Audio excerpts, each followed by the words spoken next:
Всем привет, с вами Дина. Добро пожаловать на мой канал «Коллекция рецептов». Сегодня приготовим, пожалуй, самое популярное, вкусное и полезное печенье. Испечем овсяное печенье с орехами. Рецепт простой, и на его приготовление вы затратите минимум времени. Любители быстрой домашней выпечки непременно оценят это печенье по достоинству. Итак, приступим. Для начала растопим сливочное масло. Сделать это можно в микроволновке или на водяной бане. Выливаем растопленное масло в чашу, в которой будем замешивать тесто. Туда же добавляем сахар, яйца, соль, соду, молоко и ванилин или ванильный сахар.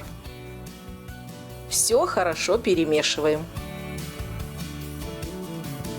В полученную массу высыпаем предварительно обжаренные и измельченные орехи. Я взяла грецкие, но можно использовать абсолютно любые. Еще раз все перемешиваем.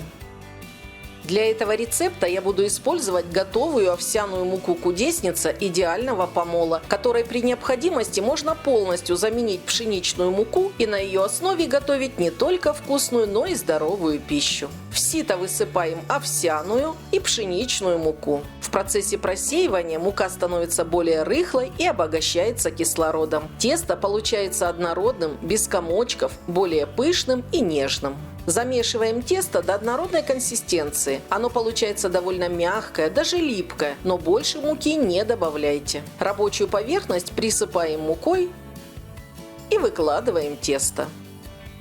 Слегка его подмешиваем, но долго не месите, чтобы в итоге печенье получилось рассыпчатым. Из этого количества теста получается 60-70 печений. Выпекать буду на двух противнях в 2 захода. Выстилаем противни пергаментной бумагой, силиконовым или, как в моем случае, тефлоновым ковриком. Отрезаем от теста небольшую часть, скатываем его в колбаску и разделяем на кусочки размером с грецкий орех.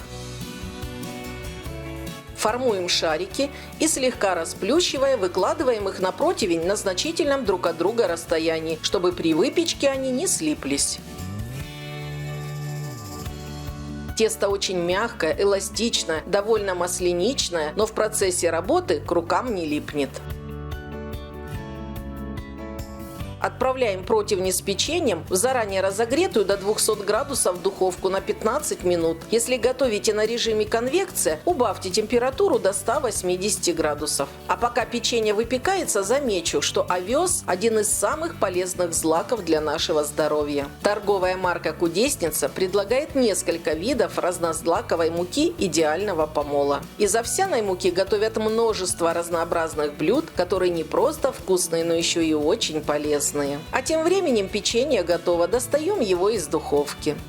Орехи придают овсяной выпечке необыкновенный аромат и приятный вкус. Вместо орехов это печенье можно готовить с изюмом, цукатами, шоколадом, сухофруктами, кокосовой стружкой и кунжутом, а также с добавлением цитрусовой цедры и корицы. Домашнее овсяное печенье гораздо вкуснее магазинной выпечки. Оно получается более нежное, рассыпчатое и очень ароматное. Рекомендую приготовить и попробовать. Желаю всем приятного чаепития. Если вам понравилось это печенье, ставьте лайк, делитесь видео с друзьями и пишите свои комментарии. Подписывайтесь на мой YouTube канал «Коллекция рецептов» и не забудьте нажать на колокольчик, чтобы получать оповещения о выходе новых видео. У меня на канале есть и другие рецепты различной выпечки, как сладкой, так и не сладкой. Все ссылки на экране и в описании. С вами была Дина. До новых встреч, до новых вкусных рецептов.